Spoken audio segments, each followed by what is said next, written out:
the defense of the American combat base at KHE SANH was given the code name Operation Scotland. KHE SANH was one of the most remote outposts in Vietnam, but by January 1968, even the American president, Lyndon Johnson, had taken a personal interest. With the Marines facing a full-scale siege by the North Vietnamese army, the question was being asked, should the base be held, or should it be quietly abandoned?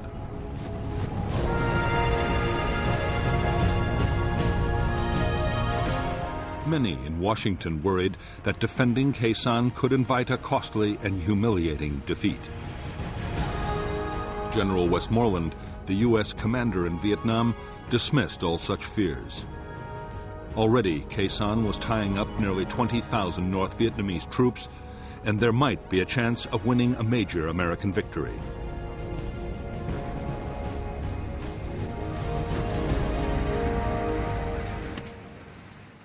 General Rath von Tompkins, the new commander of the 3rd Marine Division, was also convinced that the base could and should be held. To boost the defenses, he had sent a 3rd Battalion of the 26th Marines as reinforcements. They were directed to Hill 558, from where they could provide fire support.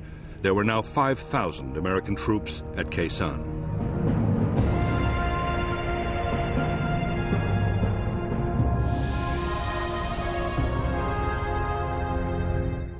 The combat base at KHE SANH was built around a 3,900-foot airstrip.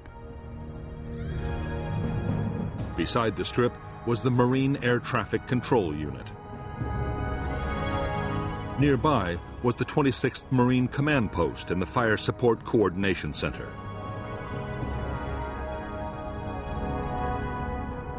At the eastern end of the base was the main ammunition dump, with a secondary dump to the west.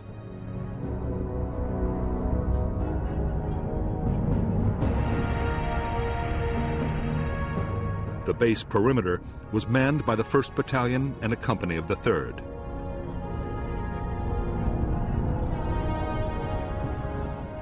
There was also a forward operating base run by Special Forces. The infantry were backed by tank and anti-tank units and an artillery battalion of the 13th Marines.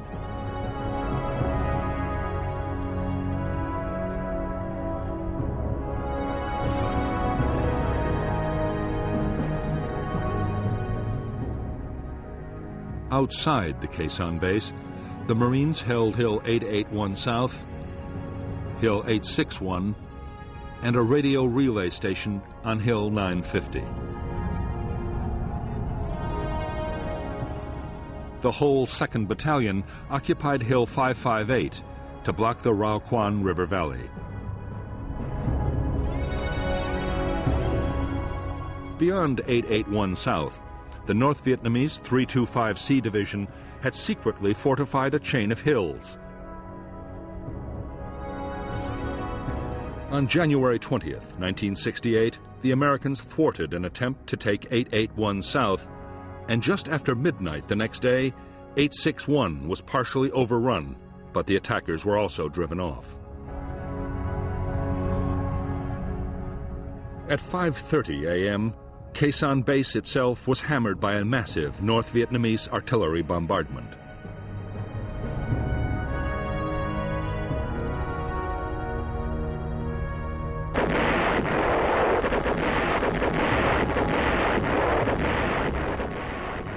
The shattering barrage of shells, mortars, and rockets, which slammed into the Marine combat base at 0530 on January 21st, signaled the start of the battle for KHE SANH.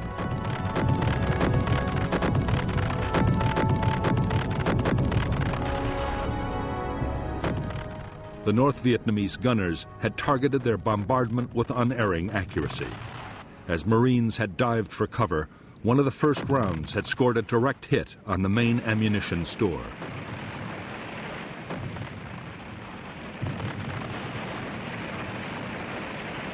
The No. 1 dump stored 1,500 tons of artillery and mortar rounds 90% of the base's entire stock, or 10,000 rounds.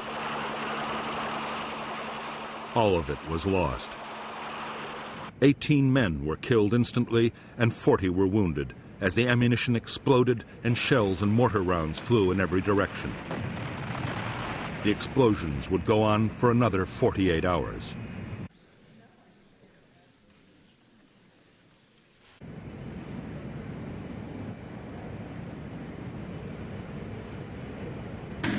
Even at the height of the chaos, the Marines were still able to fire their mortars and guns against the enemy batteries.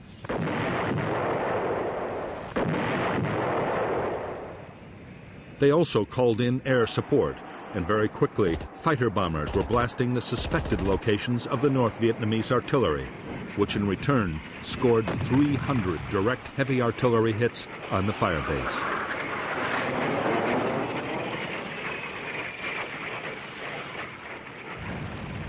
As the bombardment of the base reached a crescendo, the 26th Marines commander, Colonel David Lowndes, expected a massive North Vietnamese ground attack at any moment.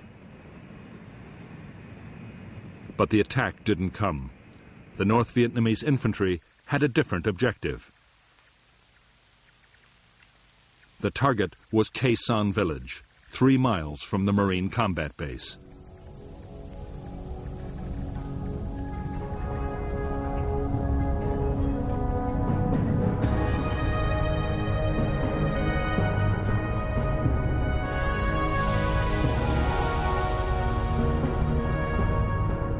At dawn on January 21st, NVA troops attacked KHE SANH village, where 200 Marines and South Vietnamese troops were stationed. The North Vietnamese attackers were a 400-man battalion of the 66th Regiment. The battalion attacked twice, but in the face of powerful American artillery and airstrikes, failed to take the village.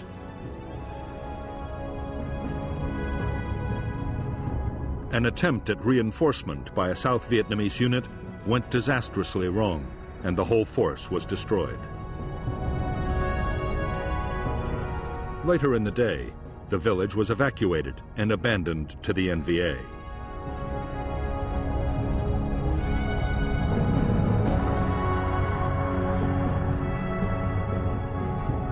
Later that evening, KHE SANH base itself was probed by a North Vietnamese assault unit. L Company of the 3rd Battalion drove off the attack. The following day, the base's western flank was reinforced by the newly arrived 1st Battalion of the 9th Marines, deployed at a quarry a mile from the perimeter. A platoon was detached from the battalion to occupy the nearby Hill 64.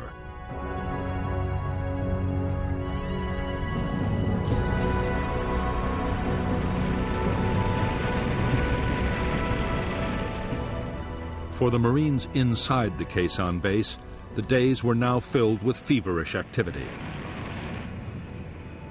There were sudden heavy bombardments from NVA guns and rockets.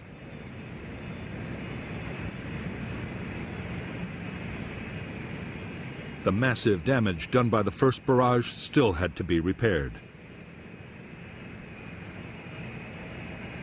The biggest worry was ammunition. The first aircraft to land all carried shells. More than 130 tons were delivered in just 2 days.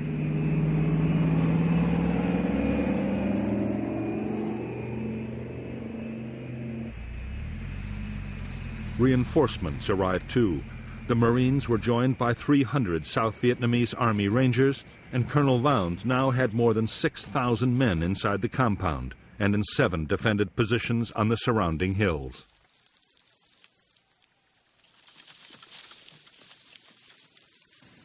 While the Marines at KHE SANH braced themselves for the attack that was surely coming, General Westmoreland warned Washington that the battle could be the turning point of the whole war.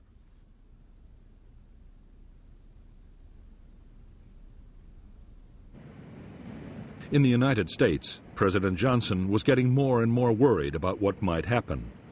The last thing he wanted was an American version of Dien Bien Phu, but he was determined to support his commander. Westmoreland would be allowed to fight the battle he wanted.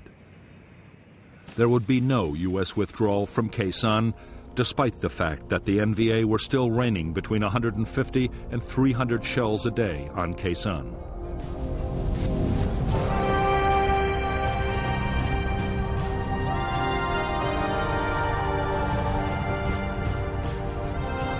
It was the awesome potential of American air power that convinced U.S. military leaders that Khe Sanh could be defended.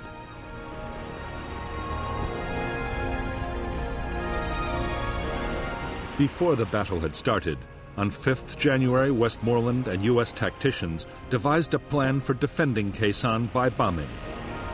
It was already being unleashed on the North Vietnamese divisions with devastating effect.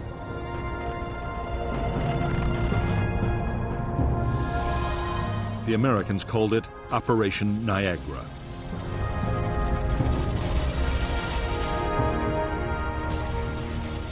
The first part of Niagara was to pinpoint North Vietnamese troop concentrations. Information from air reconnaissance, special forces teams, radio interception, and every other possible source was fed into the intelligence system.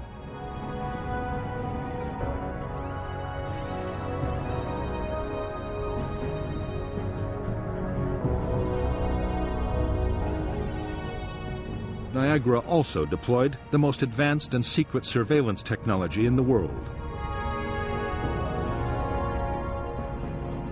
Aircraft and helicopters scattered hundreds of electronic sensors across the enemy's main lines of approach. They could detect the movement of troops and send signals to alert the Americans. As the intelligence picture built up, Operation Niagara quickly gathered momentum. In spite of rivalry between the Air Force and the Marines over who should control operations, every available warplane in the area was standing by. At the peak of the siege, American planes dropped triple the tonnage of bombs delivered on a peak day during World War II.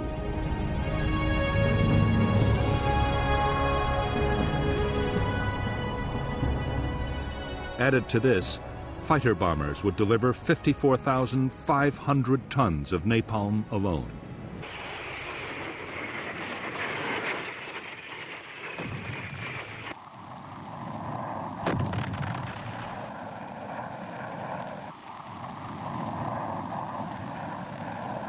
Although fighter bombers were flying the vast majority of Niagara missions, most of the sheer weight of bombs was being delivered by B-52s, as part of an ongoing operation codenamed Arclight.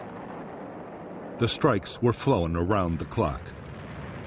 A cell of 3 B-52s arrived over the Khe Sanh area every 90 minutes.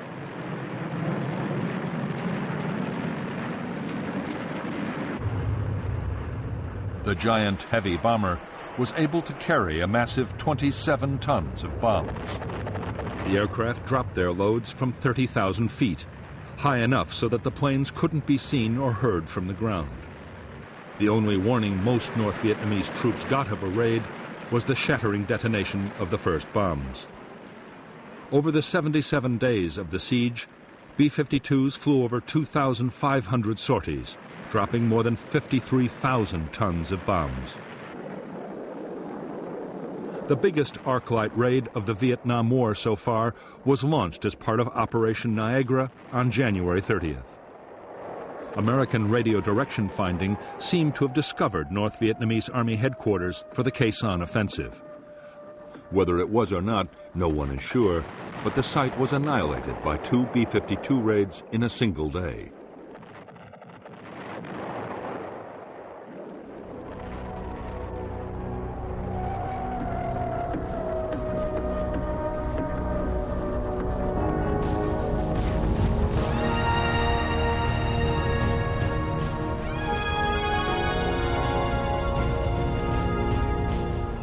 Early in the morning of January 30th and 31st, 1968, the general offensive the Viet Cong had been planning for more than 6 months broke with shattering force all over South Vietnam.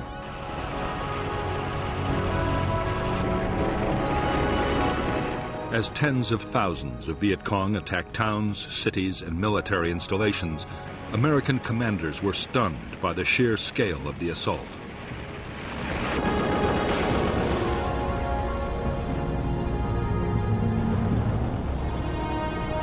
While most of South Vietnam erupted in violence, Khe Sanh was uncannily quiet. A North Vietnamese army defector had confirmed that there was to be a major attack, but nothing had happened yet.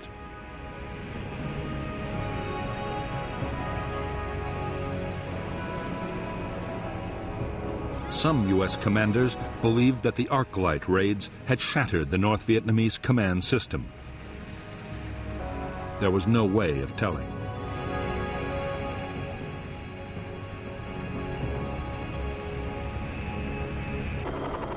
As the tide of the Viet Cong's Tet Offensive swept over South Vietnam, most of the advance was being countered by the South Vietnamese army.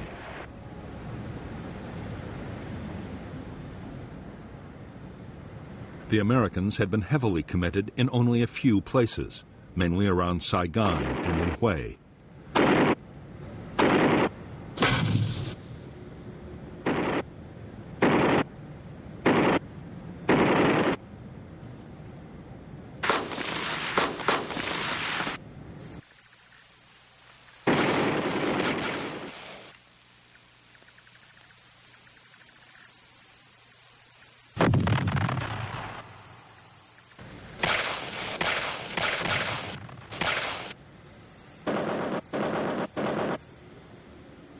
General Westmoreland was holding back his forces, still convinced that the main attack would come at Khe Sanh. By this time, the weather in the Khe Sanh area had deteriorated badly. Heavy cloud cover had limited American airstrikes. The battle for the combat base had settled into a straight fight between American and North Vietnamese gunners.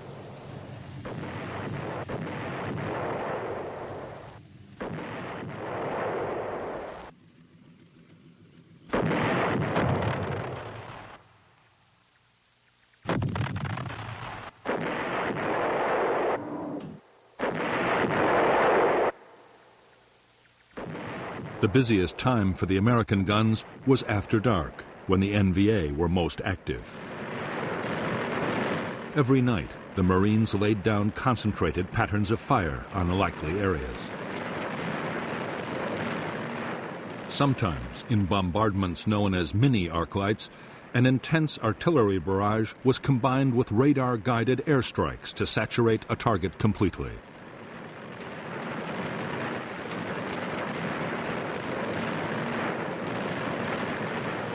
As for the North Vietnamese artillery, most of the guns, rockets, and mortars were by now in place.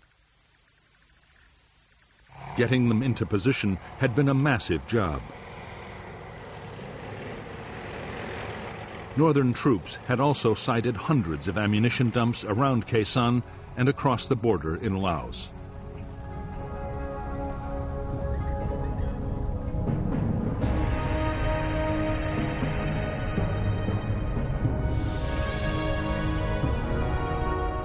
The North Vietnamese had placed large numbers of their shorter-range guns and mortars within 2 miles of the Khe Sanh base.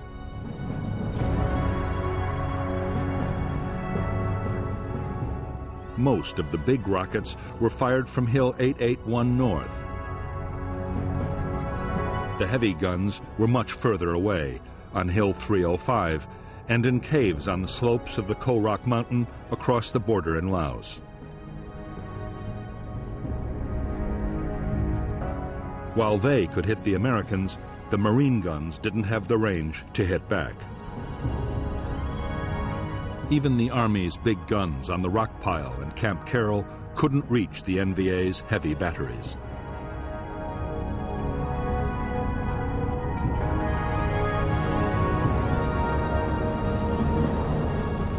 By now, more than 2 weeks into the battle, over 150 North Vietnamese artillery rounds were hitting the Khe Sanh base and its outposts every day, rising to a peak on February 23rd of 1,300.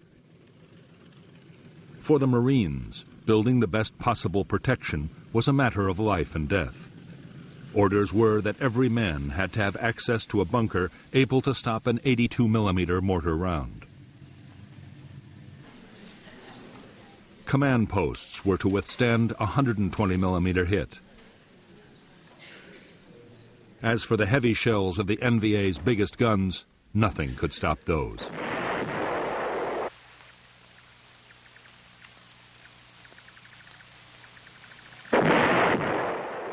The North Vietnamese artillery hitting Khe Sanh and the Marine outposts was all indirect fire.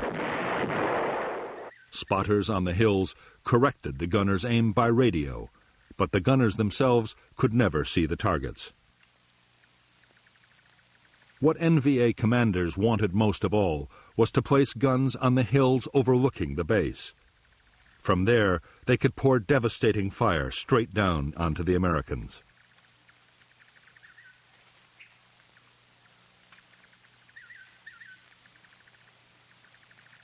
On February 5th, 1968, the American chain of electronic sensors detected a large-scale NVA movement. The activity seemed to point to an imminent attack on Hill 881 South. The U.S. reaction was a massive Niagara raid. Whole North Vietnamese units were caught in the open as the entire area around the hill was devastated in a massive storm of bombs.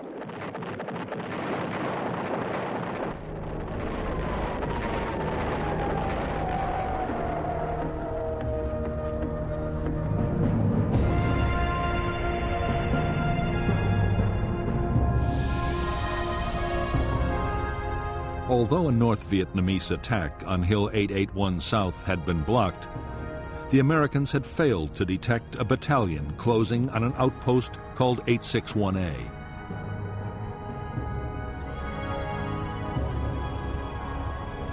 There, a single Marine company drove off two determined assaults as artillery fire destroyed the follow-on waves of NVA troops.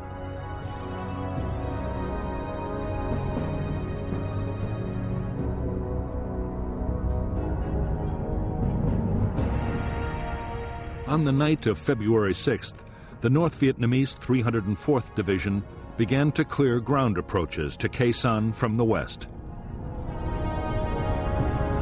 The first objective was the American Special Forces camp at Long Vây, manned by a handful of U.S. troops and a battalion of South Vietnamese local militia.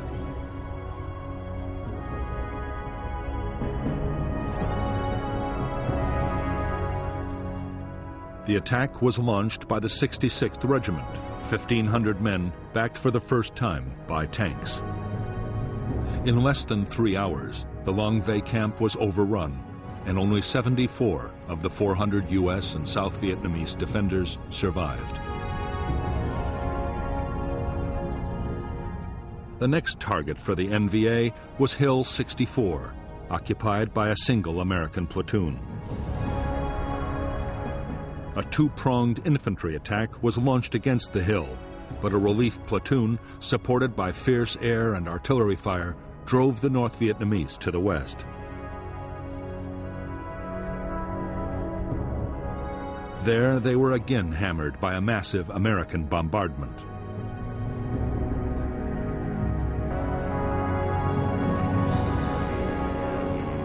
Even though the NVA had again failed to take any more American hill outposts and had lost hundreds of men in the attempt, they had at least captured Long Vây. A thorn in their side had been eliminated, and they had cleared Route 9 for their own use.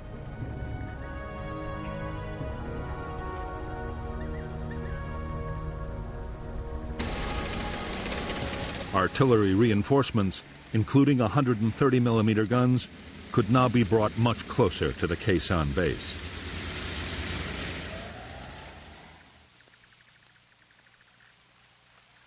The Americans were sure the NVA had finished building up their forces at Khe Sanh and were ready for the main attack.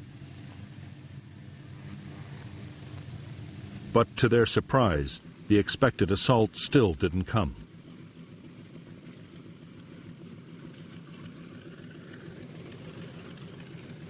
Instead, the siege settled down to a deadly daily duel fought by artillery and aircraft. At the same time, the North Vietnamese began to launch frequent small-scale probes against the base perimeter.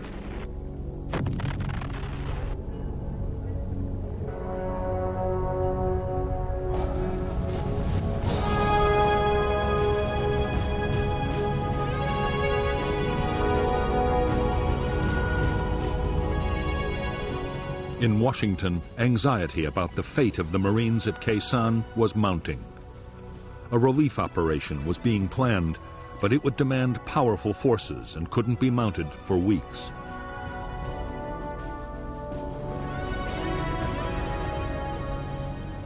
The weather was still too poor. Meantime, if the base's air bridge was cut, it would be all over for Khe Sanh. The troops manning the base needed ammunition, food, and medicines.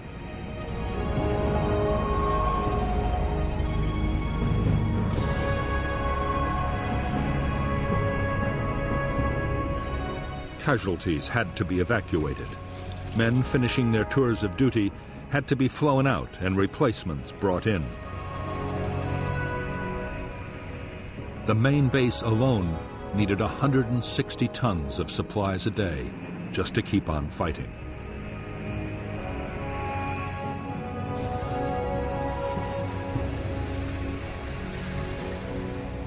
The supply effort depended above all on the huge load-carrying ability of the C-130 Hercules transport. The aircraft was able to carry up to 20 tons of cargo, but for that very reason, it needed most of the strip to land and took time to turn around.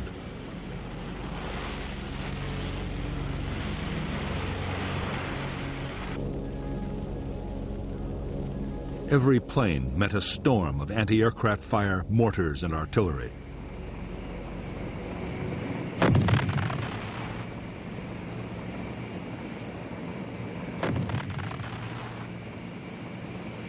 On February 11, 1968, the North Vietnamese anti-aircraft gunners scored their first major success against a Marine KC-130 Hercules landing at Khe Sanh.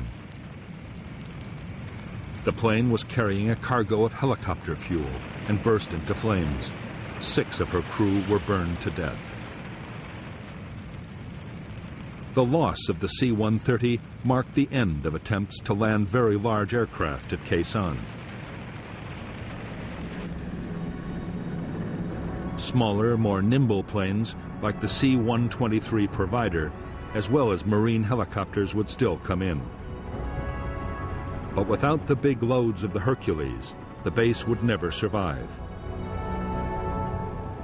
Other methods would have to be tried. The most successful new method was called LAPES, the Low-Altitude Parachute Extraction System.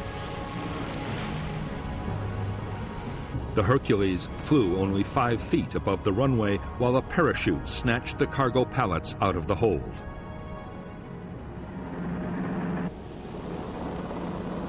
Another technique used a hook and arrestor cable to drag the load from the aircraft.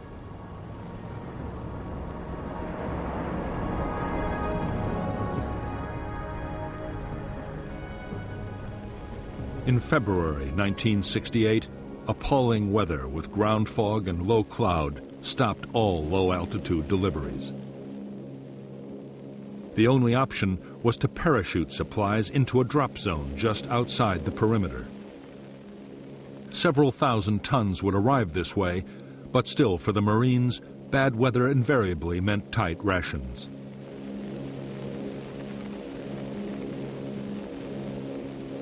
Although the battle to supply the main base was being won, the hill outposts were a much bigger problem.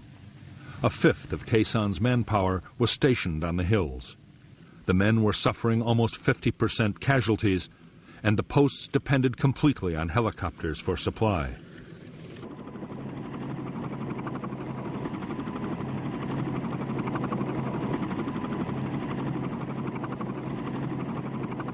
For the crews of helicopters supplying the hill outposts, every mission was a gamble with death. North Vietnamese gunners were quick to target the approaches and the landing zones.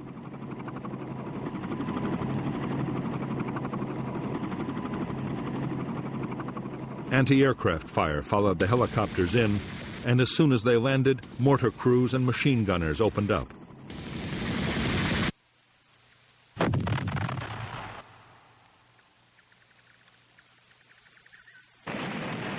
As the slopes of the hills became a graveyard for American helicopters, the Marines realized that the survival of the hill outposts was under serious threat. And if they fell, the main base couldn't last for long.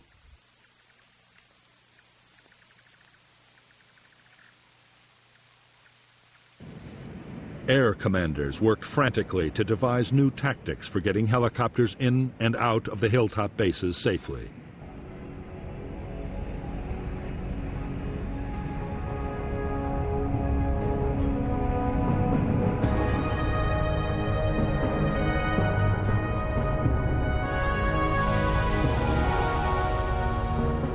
The tactics the Americans devised depended on swamping the enemy anti-aircraft guns and mortars around a landing zone with a high-speed assault.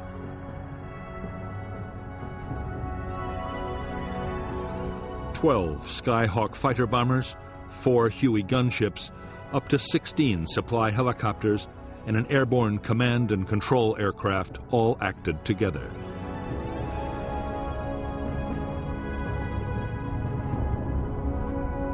The first stage was for 4 Skyhawks to hit North Vietnamese positions with bombs and napalm.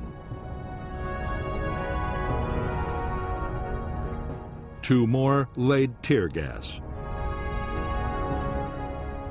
Next, 2 Skyhawks dropped smoke bombs to create a corridor, and 30 seconds later, the transport helicopters swooped in, covered by the Huey gunships. Meanwhile, 4 more Skyhawks with rockets, bombs, and guns made close-in attacks. The whole operation was over in less than 5 minutes.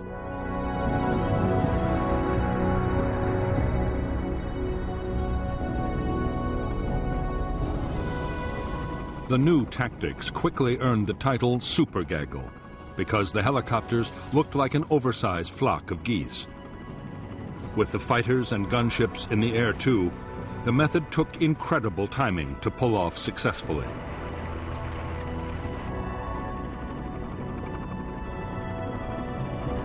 But it worked.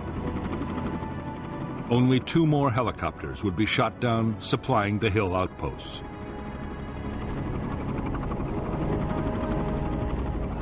By now, the strain of the long siege was beginning to tell on the troops at KHE SANH.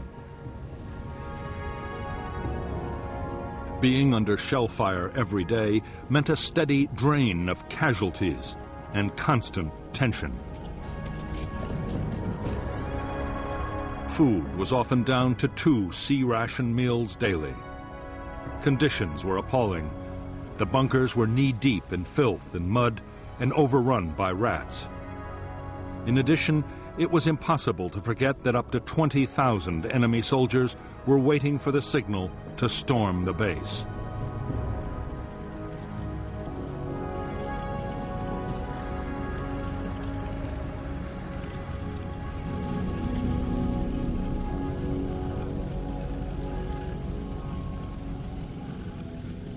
To stop the men brooding about their possible fate, officers and NCOs kept the troops as busy as possible.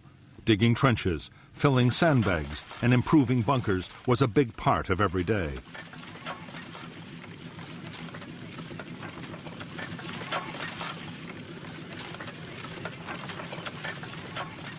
There was some patrolling too, although not more than 500 yards from friendly lines. Colonel Lowndes had no intention of sending his men into certain ambushes, and in any case, they had to be kept clear of the Niagara bombing raids.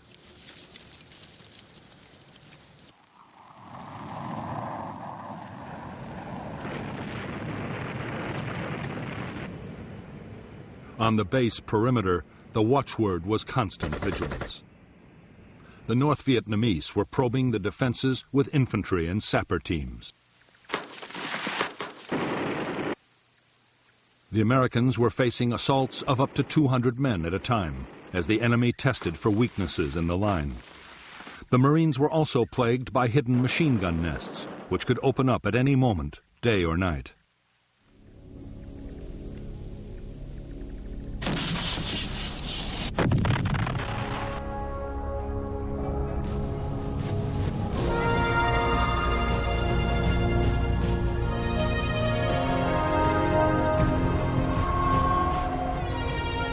By now, the attention of the American public was riveted by the Battle of Khe Sanh. The story was being covered by dozens of journalists and was featured on network television every day. Stories about Khe Sanh accounted for 25% of all film news reports about the war on U.S. networks and up to 50% on CBS.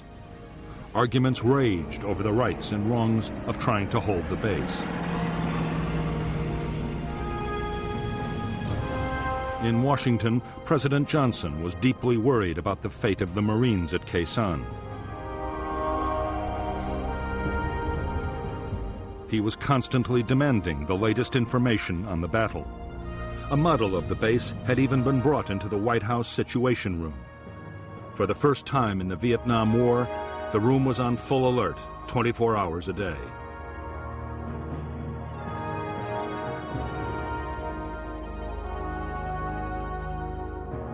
A multitude of doubts and fears haunted the president and his advisors. Should nuclear weapons be used to save the base, as some had suggested? What if the enemy diverted or poisoned the base's water supply? Most worrying of all, what if enemy jets mounted a sudden bombing attack on Khe Sanh? It would be a massive propaganda victory for the North.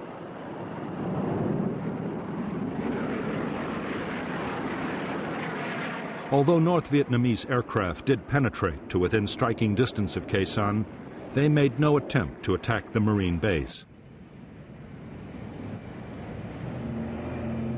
American air defenses over the DMZ were far too strong.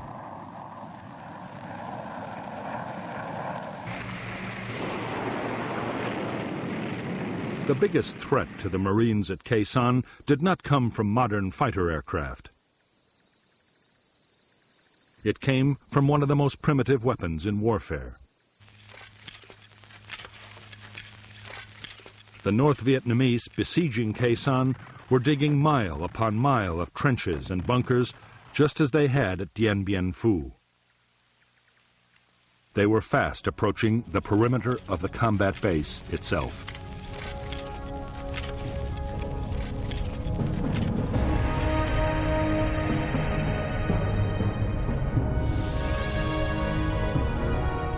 Already there was a major system of North Vietnamese fortifications on Hill 471, less than 2 miles to the south of the Khe Sanh base.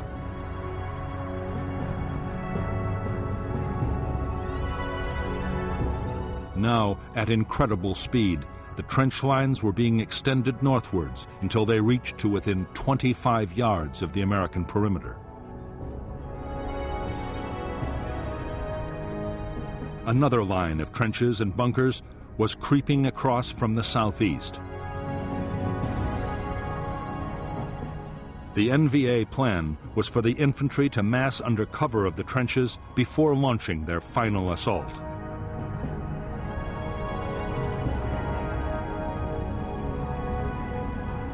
By the last week of February 1968, few Americans inside Khe Sanh doubted that the big North Vietnamese ground assault would have to come soon.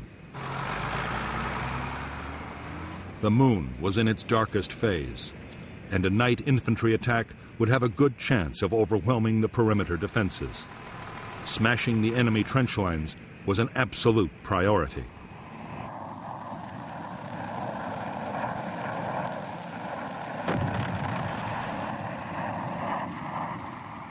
The Americans tried every conceivable method to destroy the trenches. Napalm and bombs were rained down in huge quantities. The Marines fired countless artillery barrages.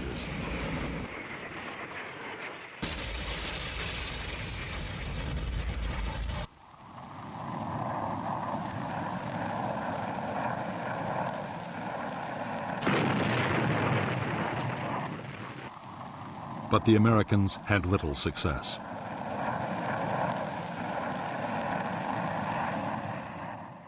The discouraging fact, learned from other wars, was that it could take 1,000 hits to destroy 100 yards of trenches.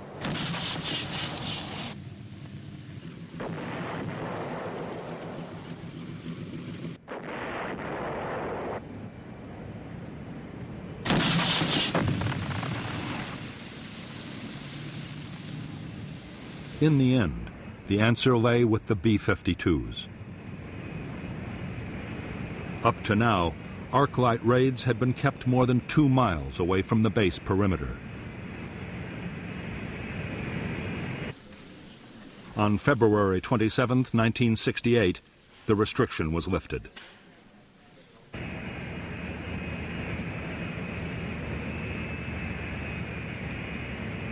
For the first time, the B-52s, under close radar guidance, dropped their bombs to within 1,200 yards of the Khe Sanh base.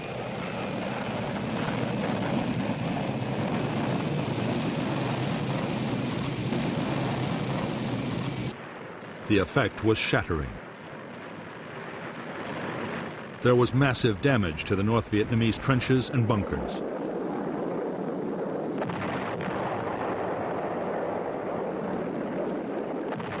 It was a turning point in the battle for Khe Sanh. From now on, close-in bombing by B-52s would play a major part in the defense.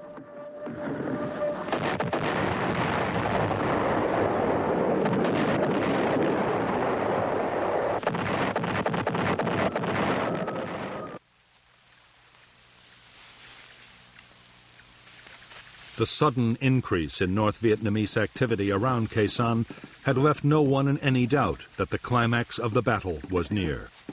A few days before, a Marine patrol trying to get information had been almost wiped out.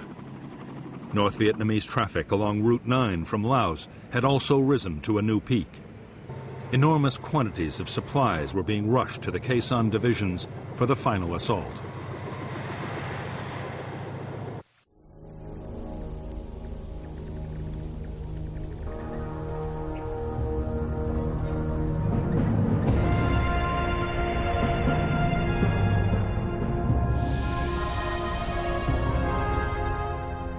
The 66th Regiment of the North Vietnamese 304th Division was assembling near a plantation to the south of the Khe Sanh base. Units were also massing near an old French fort. On the night of February 29th, a battalion of the 304th NVA Division assaulted the 37th ARVN Rangers at the eastern edge of the camp, a diversion to cover the unexpected and imminent withdrawal of all NLF troops from Khe Sanh. The American defense was to coordinate strikes by artillery, fighter bombers, and B-52s on 3 main areas through which the attacking NVA had to pass. Then, as the final assault waves approached the base, Khe Sanh's own defensive fire plan was unleashed.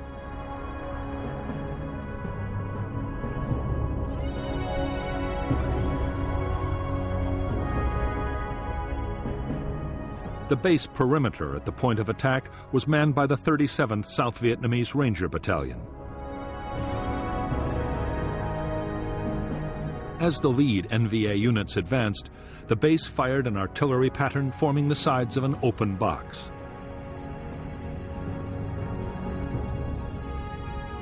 A creeping barrage was then walked up and down inside.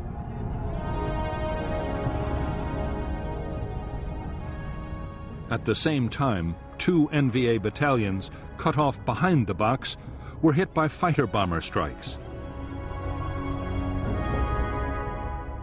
While long-range artillery from the Rockpile and Camp Carroll created a moving outer cordon.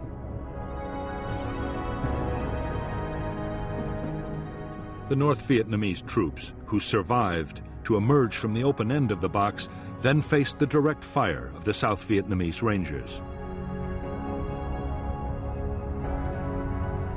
Over the next week, despite continued aerial bombardment and the barrage of artillery fire, the trenches came even closer. Then, for no apparent reason, they stopped. On March 6th, with the Marines still waiting for the final assault, many of Jap's troops stumbled away through what was left of the jungle, an area of land that had received 100,000 tons of bombs, the heaviest aerial bombardment on a single piece of land in the history of warfare. The next 3 weeks were relatively quiet around Khe Sanh. American air activity increased steadily as the weather improved, and more NVA units began to withdraw into Laos. But the battle for Khe Sanh was not yet over. On March 22, 1968, there was a sudden explosion of violence. Without warning, a massive North Vietnamese bombardment, including huge numbers of heavy shells from the Ko Rock Mountain, slammed into Khe Sanh. More than 1,000 rounds hit the base at the rate of 100 every hour. At the same time, the electronic sensors around Khe Sanh again indicated NVA movements, and the Americans replied with heavy bombing.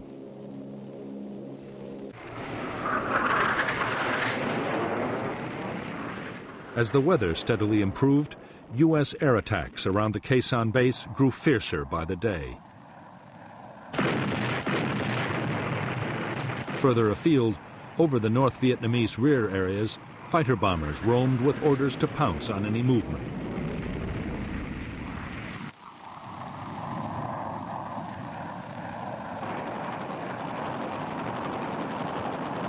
For the North Vietnamese, the situation could only get worse. General Giap was forced to concede that Khe Sanh could not now be taken.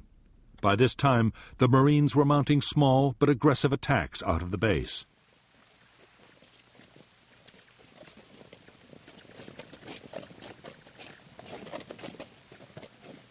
General Giap now ordered the remainder of his units to pull back from Khe Sanh.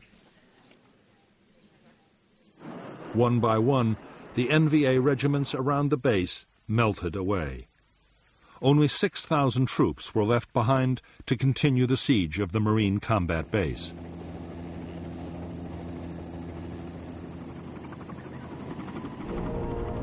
Although fighting would go on, the worst of Khe Sanh's ordeal was over.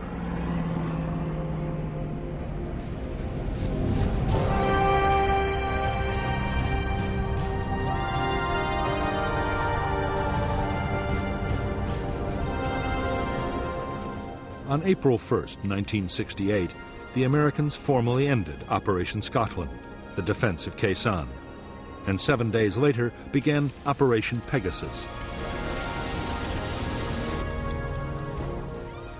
April 9th was the first time in 45 days that no shells fell on Khe Sanh.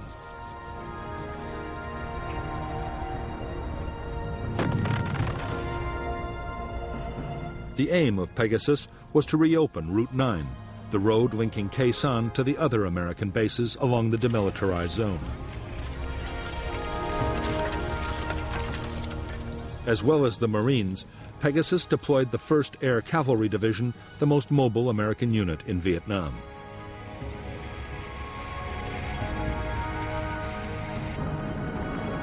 The Air Cavalry had more helicopters and airborne firepower than any other U.S. unit. It was perfectly suited to the rugged and demanding terrain near Khe Sanh.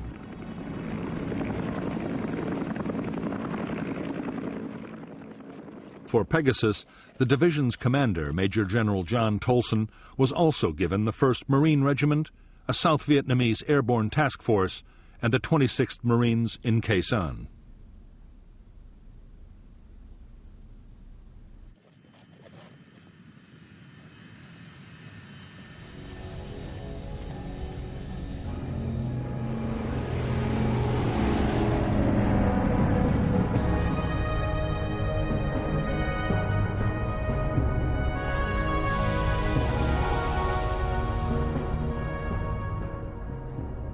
The entire length of Route 9 was still dominated by North Vietnamese Army units, especially elements of the 66th and 29th Regiments.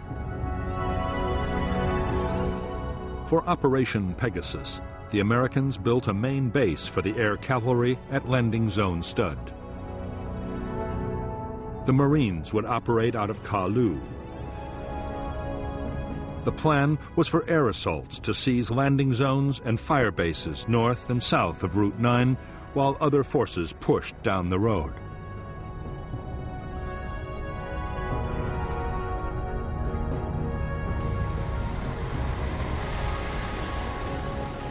Although the weather was poor for fighter bombers, the weight of American firepower supporting Pegasus was still enormous.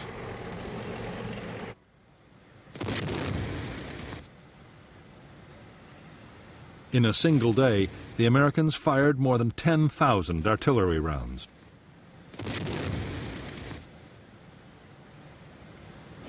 Before the operation was over, B-52s launched 45 arc-light strikes.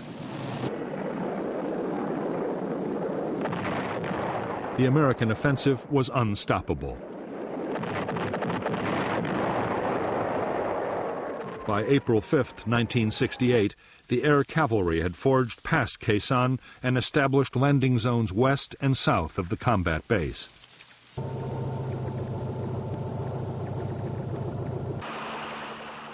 While the cavalry consolidated their new positions, the Marines in Khe Sanh mounted their own breakout assaults. There was strong resistance from battalions of the North Vietnamese 66th Regiment, which mounted fierce counterattacks, but the Marines succeeded in taking Hill 471.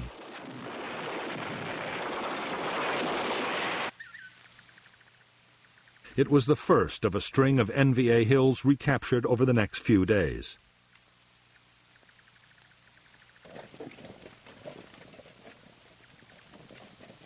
On April 8, 1968, the air cavalry and the 26th Marines at the combat base linked up, formally ending the siege of Khe Sanh.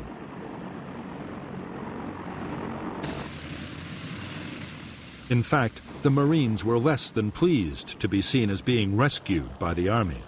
In their view, they had long since guaranteed their own survival.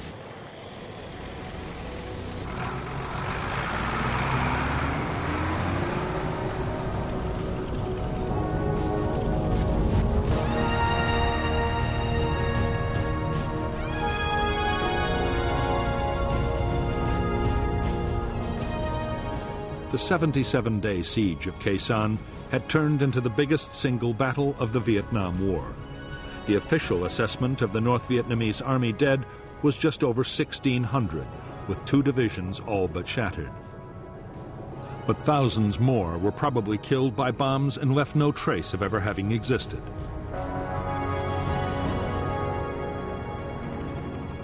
By the end of Operation Pegasus, American and South Vietnamese units had suffered 1,000 dead and 4,500 wounded. But official figures state that under 250 had been killed at the Khe Sanh combat base and its outposts. In the aftermath of the battle, General Westmoreland had high hopes that the next phase would be the thrust into Laos he had long advocated.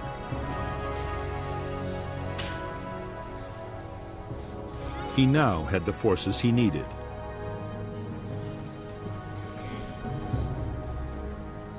But Westmoreland's hopes for a great campaign to follow up his victory at Khe Sanh were soon dashed.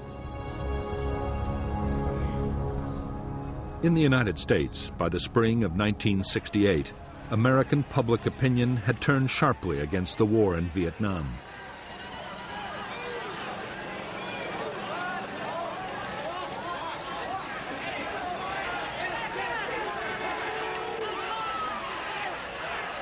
The shock of the Tet Offensive had led many to believe that the U.S. would have to withdraw sooner or later. Under severe pressure, President Johnson had promised to search for a negotiated peace. He ruled out any big troop increases and any widening of the conflict.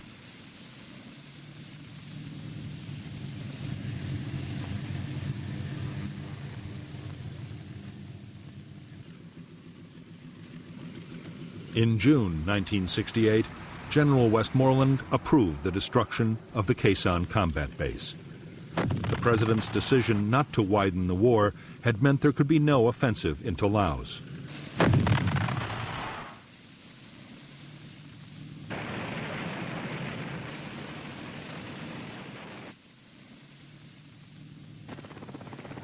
Nor was the base needed for defense, as there were now strong and highly mobile American forces in the area.